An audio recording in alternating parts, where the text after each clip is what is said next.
Buen día, mi nombre es Alejandra Mazariego, soy del tercer ciclo, sección C de la Universidad Mariano Gálvez de Guatemala. En esta ocasión les voy a hablar sobre el matrimonio y la unión de hecho. Pues empezamos con el matrimonio. Según el criterio del autor Puig Peña y otros civilistas, la palabra matrimonio viene de la palabra latina matris munium, que significa oficio de madre. Esto porque se supone que la madre es la que contribuye más a la formación y a la crianza de los hijos, sin dejar a un lado el esfuerzo del padre para el sustento y el cuidado del hogar. Conforme a la legislación guatemalteca, en el Código Civil, en el artículo 78, el matrimonio, se dice que el matrimonio es una institución social por la que un hombre y una mujer se unen legalmente con ánimo de permanencia y con el fin de vivir juntos, procrear y alimentar a sus hijos y auxiliarse entre sí. Pues el matrimonio está fundamentado en la igualdad de derechos y obligaciones. Tanto el marido como la esposa tienen los mismos derechos y las mismas obligaciones según el artículo 79 del Código Civil. Tenemos también quienes pueden autorizar el matrimonio. El matrimonio lo puede autorizar el alcalde municipal o el concejal, un notario hábil legalmente y un ministro de cualquier culto. Tenemos claro también que se puede celebrar todos los días y a cualquier hora.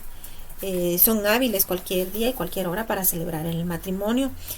También nos menciona el Código Civil que cuando el matrimonio se vaya a realizar fuera del perímetro de la sede municipal, el alcalde o la persona que lo vaya a celebrar puede ir siempre y cuando se le facilite, ahí sí que los contrayentes le faciliten el transporte para poder él llegar a celebrar el matrimonio.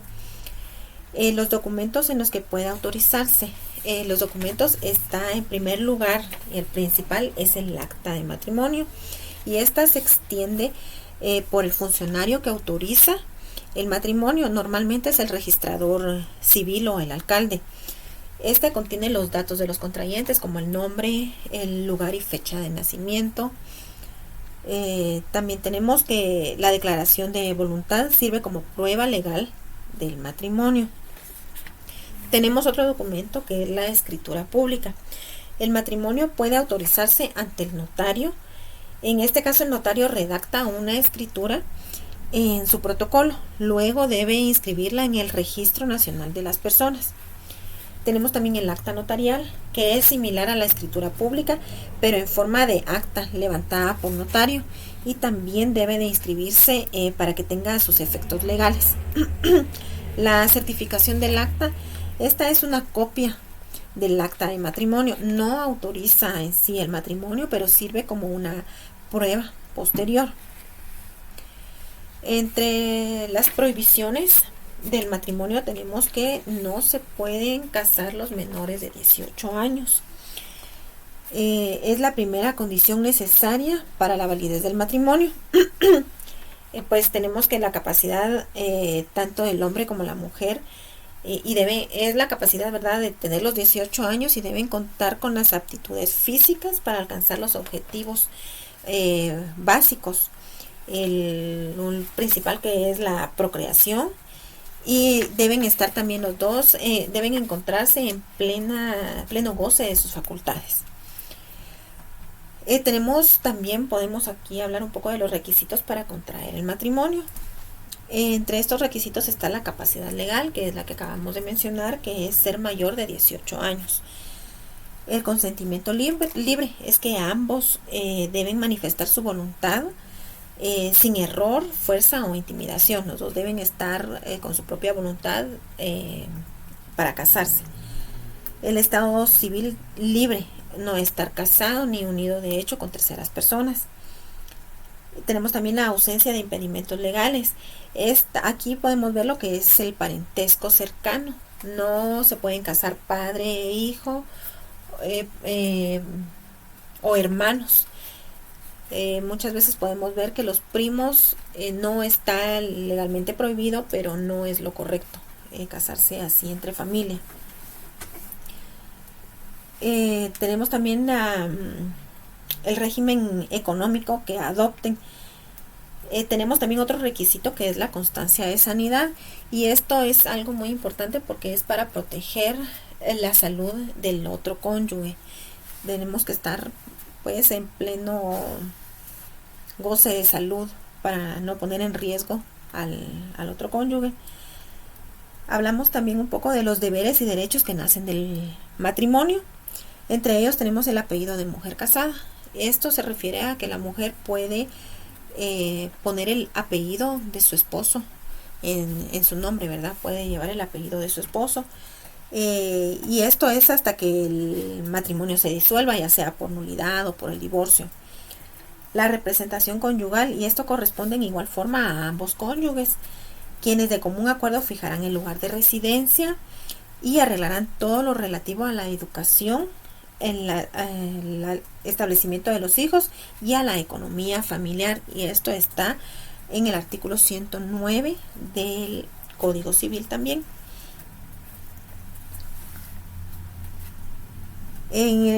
Para cuando es el acto de matrimonio, el notario o el alcalde el que vaya a realizar el matrimonio, dice también, es algo importante, que lee el artículo 78 del Código Civil, que se refiere y ahí nos dice lo que es en sí el matrimonio. Le da lectura también al artículo 108 al 112, que es donde se regulan los deberes y los derechos de los contrayentes. Eso es algo muy importante para que a la hora de celebrarse el matrimonio los dos cónyuges estén conscientes de lo que es. Tenemos otro, entre los deberes y derechos tenemos la protección a la mujer. El marido debe protección y asistencia a su mujer y está obligado a suministrarle todo lo que sea necesario para el sostenimiento del hogar de acuerdo a sus posibilidades. Esto está regulado en el artículo 110 del Código Civil. Las obligaciones de la mujer en el sostenimiento del hogar. La mujer debe también contribuir equitativamente al sostenimiento del hogar. Si el marido estuviera imposibilitado, pues será la mujer la que cubrirá todos los gastos con los ingresos que reciba. Podemos hablar también de las causas de anulabilidad del matrimonio. Esta dice que cuando uno o ambos cónyuges han consentido por error, dolo o coacción.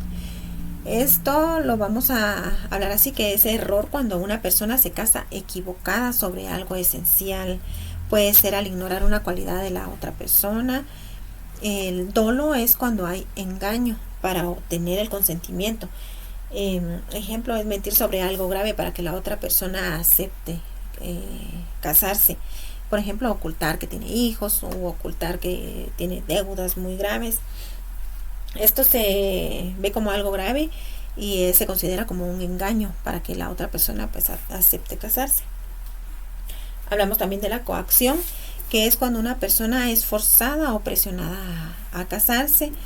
Es ejemplo cuando hay amenazas, ya sea daño físico, económico, familiar, o cuando hay presión fuerte que le impide decidir libremente. No hay una libertad para poder decidir casarse.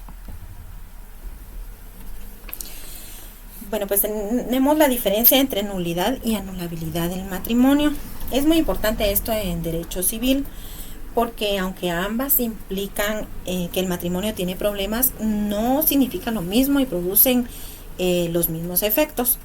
La nulidad significa que el matrimonio nunca debió existir porque tiene un defecto muy grave desde el inicio. Se da por causas graves. Puede ser declarada incluso de oficio o por varias personas interesadas. Ejemplo, uno de los contrayentes ya estaba casado, entonces el matrimonio se considera nulo. La anulabilidad significa que el matrimonio sí existe y es válido al inicio, pero tiene un defecto que permite anularlo. Por ejemplo, un matrimonio bajo amenazas, la persona afectada puede pedir la anulación. Otro punto podemos hablar las capitulaciones matrimoniales, y dice que estas son acuerdos que hacen los futuros esposos antes de casarse para establecer cómo se van a manejar sus bienes durante el matrimonio.